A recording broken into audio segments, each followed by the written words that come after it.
Flip your 20 Friday. One of these days I'll stop singing that. Probably not.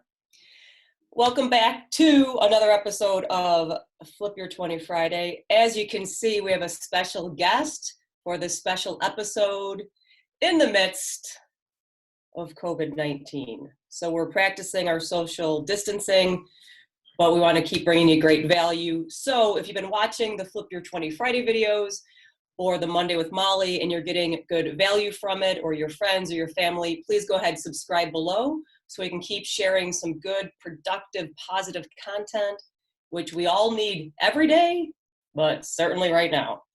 So today's episode comes from a student, and actually I get asked this question quite a bit, either on social media or after a presentation or a keynote.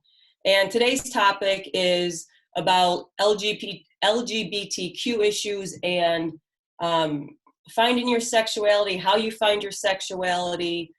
And so our special guest here today is a good friend of mine who I've known for, well, Kim, I've known you since you were 14. So how many years is that? 20. Oh my I'm going to be 35 next month, actually, so. Almost 21 years. So this is my friend Kim Griffin, and we did meet when she was 14. She was a freshman in high school, and I was the athletic trainer, and we did not get along very well. I don't think that's in the book, but that could have been a whole chapter in the book. Dang it. But next book. Next one. That'll be all my epic fails and flaws in relationships. So Kim, you have more experience on this topic. I know I became an LGBTQ ally because of you back when you were in college, when you came out. So let's kind of get into a couple of questions that the students have asked, that they do ask. And I just think with your personal experience, you can shed new light or give perspective that I can't. So you ready to rock and roll? Absolutely. All right. So for you, when you were considering coming out, what delayed your decision, and what was the catalyst that made you finally say, yeah, I need to do this? Okay, so my friends always joke that I didn't come out of the closet. I ran out of the closet screaming and yelling because they think it's this crazy story about how I was never really straight, but as soon as I fell in love with the first girl that I was dating, I just basically was like, I want to tell everybody and shout it from the rooftops, with a couple exceptions. So when I kind of figured out my sexuality and figured out that I was gay, it was because I was in love. And so I think it was this really happy time in my life. It was the first time I realized or understood what all my friends were talking about when they I had all these friends that were boy crazy, or they would have these love stories and they'd be telling me about how amazing these guys were that they were dating, and I was like, I just do not get it. And so when I fell in love, I was like, oh my God, I understand. I felt like every love song was written for me. And I was like, I just want to scream it from the rooftops that I'm so in love with this girl because she's so amazing. And so that was a really positive thing for me. I think it made me want to tell people because I was so happy and so in love and so proud of the person that I was with, that that part of it was easy. So I sometimes hesitate to tell that story because I feel like it's not easy for everybody, and I feel very lucky that it was easy for me. And I also, we obviously joke around with all of our friends and we say how gay are you? I'm 100% gay. There was no question in my mind of maybe I'm bisexual or maybe this is just a one-time thing. It was everything in my world made sense all of a sudden, which sounds so corny, but it was this big part of me that was kind of missing, I think, was opened up. And so it wasn't a hard decision to just say I'm gay, although saying those words was hard, especially saying them to my parents. Mm-hmm.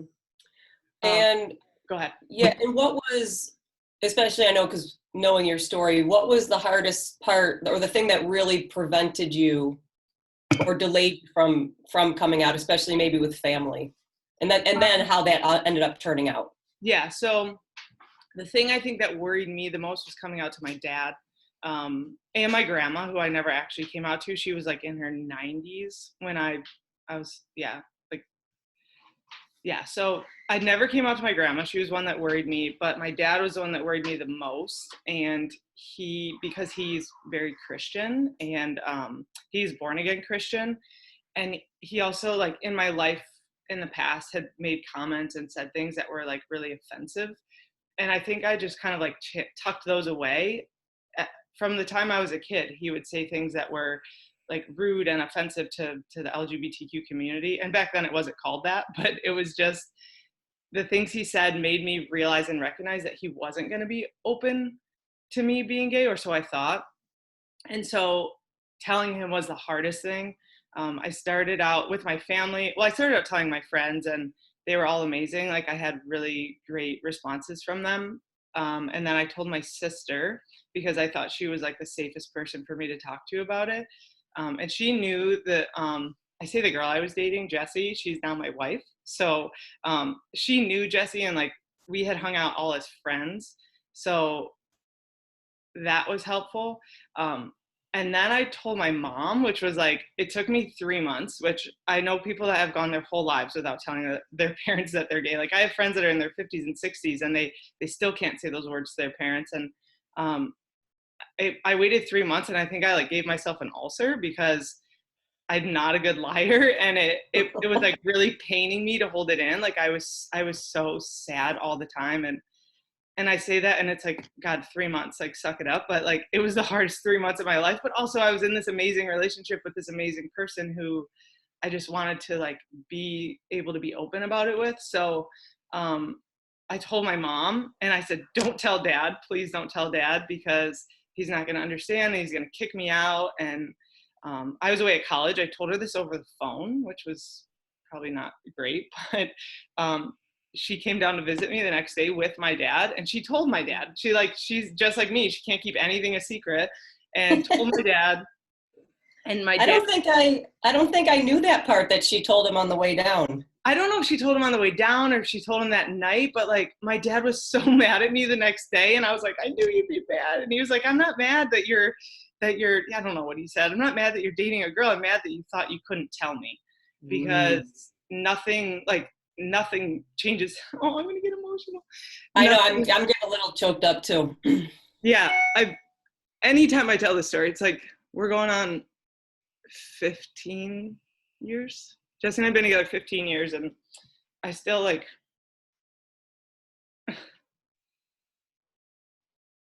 Yep. But this is, no, take your time. But this is why this is so important for whoever's watching this, whether it's someone who's figured out what their sexuality is, where in the LGBT community they fall, or someone who's going to be told this by someone they love, a child, a relative, to become an ally. Like, they have to understand what this is like. And even 15 years later, and again, I've known you and Jesse for a long time now, and I can't imagine that not being your life. So, but having them see even just still how raw this is, or not, maybe not raw, but just emotional and real. Mm-hmm. I hope whoever watches this feels that. So whatever preconceived judgments we might have, or whatever our belief systems are, when it becomes a real human being, we just need to let people be who they are and love who they love. Yeah. And not to put pressure on people for when like someone does come out to them, but what you say is important. And if you don't know what to say, that's okay too. Like, I think don't feel like you have to say something, but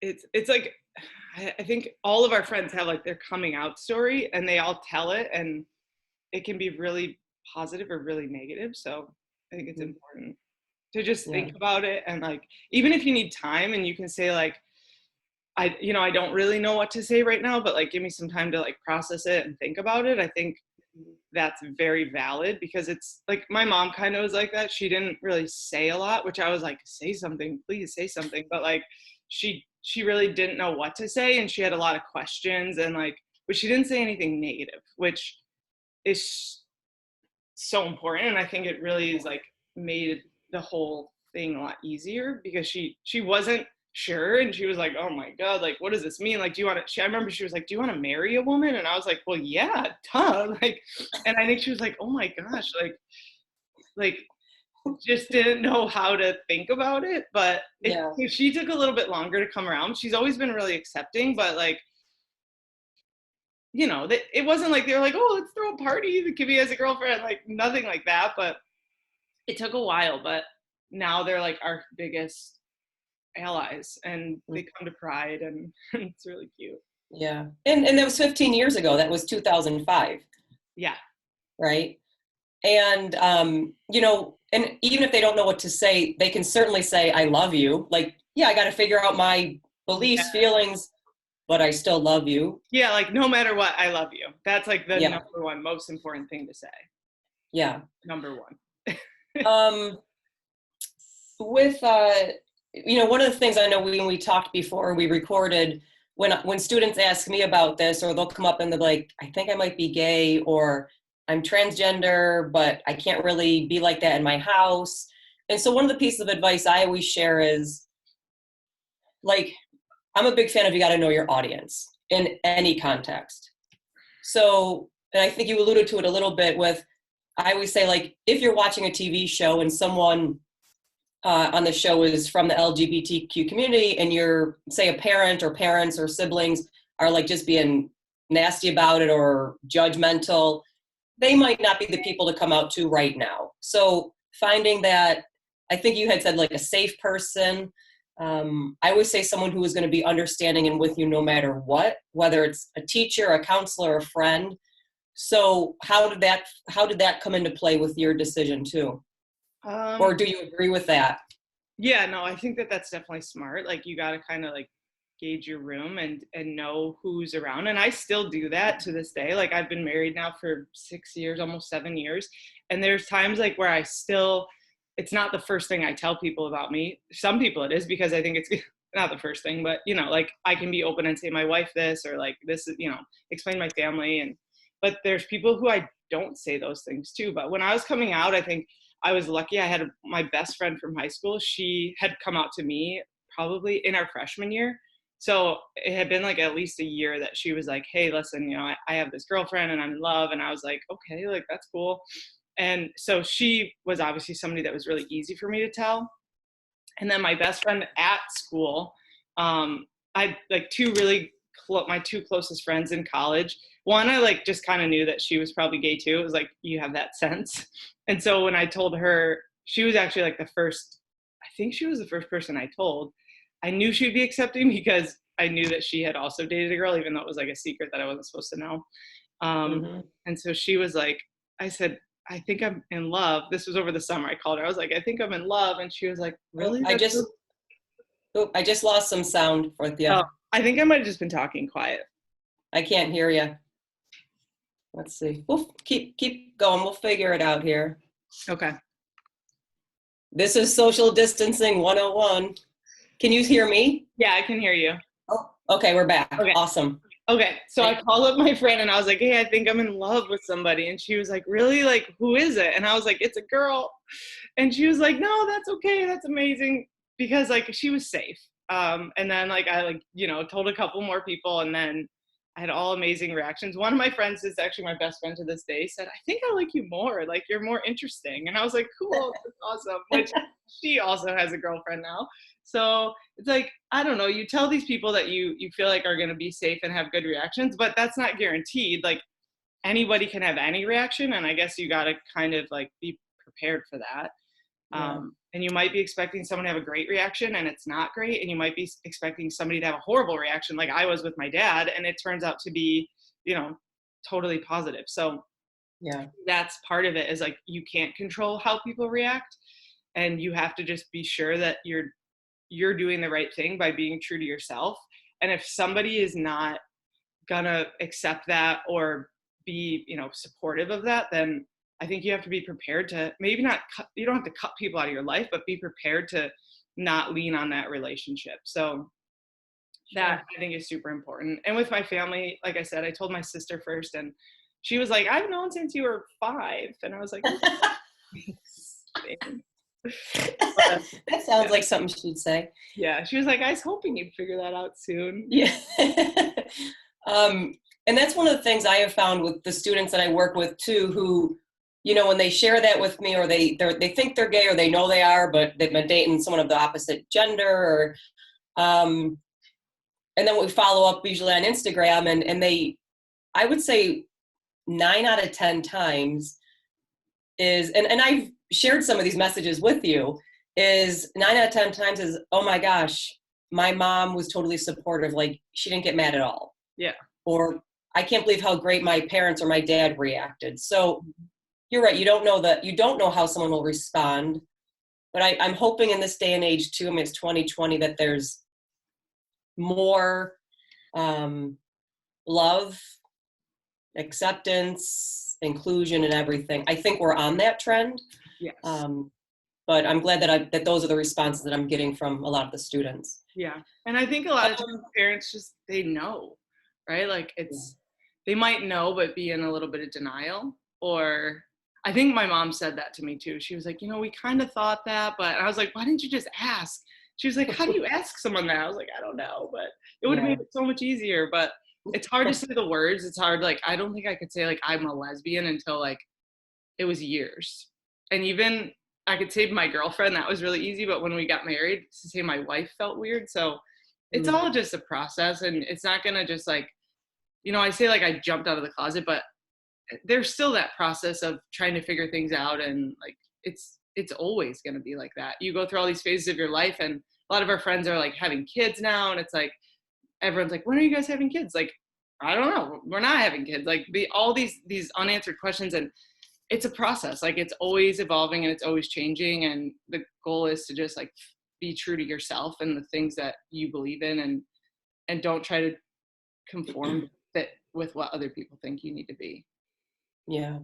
And I think that ties in great. I'll ask one more question. That segue is great, is, again, now you have some perspective and some years behind you from when you first came out. And how important for you was it, or is it now with the perspective, to have come out so you can be comfortable in your own skin and you absolutely know who you are, versus, like you said, friends who are 50, 60 who still either haven't come out, or to their family? Like, now that you have those years behind, just how important is that for you to just be who you are in your own skin? Yeah. I kind of feel like I don't think about that a lot anymore, just because it's the way I live my life. Like, I'm going to be 35 next month. And I just feel like it's been a while since I've been confident and comfortable in who I am. But I work with college age kids.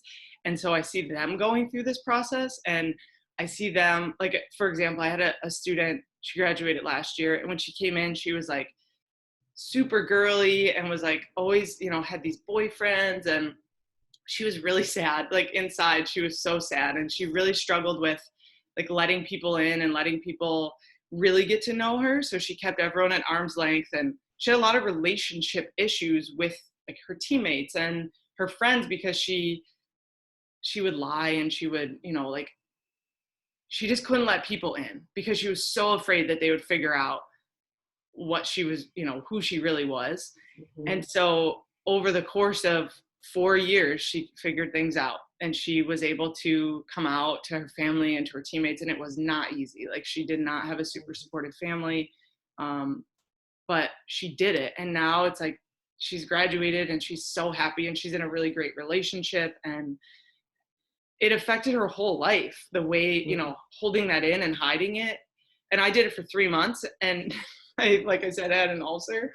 So to do it for years and years and years, to not be able to feel like you can be yourself, and feel like you always are guarded and you can't like really let your true self out, is probably the hardest thing in the world, like to hold that in. So like, those 3 months were the hardest 3 months of my life, and people do this for years, and I don't understand. I think maybe they're just stronger than me, and they can do that, but I can't. Like, it didn't fit with my personality and the way that I live. Like, I'm loud, and I I just can't hold things in. Obviously, I started crying 10 minutes ago. So Awesome. Awesome. Well, I think this has been even better than I had hoped it would be, because, oh, I get choked up. Because there are so many kids who need to hear this message, and parents and friends, and who need to be supportive. So thank you for taking the time to show up to help anyone who's gonna hear this. And for those of you who are listening right now, I hope this has helped you or someone that you love or that you care about. Please share the message, be there for each other, allow people to be themselves and be true to who they are, because we all deserve that, because we all matter. So please share the videos if these are helping you. Please subscribe, and I look forward to seeing you on Monday for the next episode of Monday with Molly. You are loved and you matter. Flip your 20. Peace.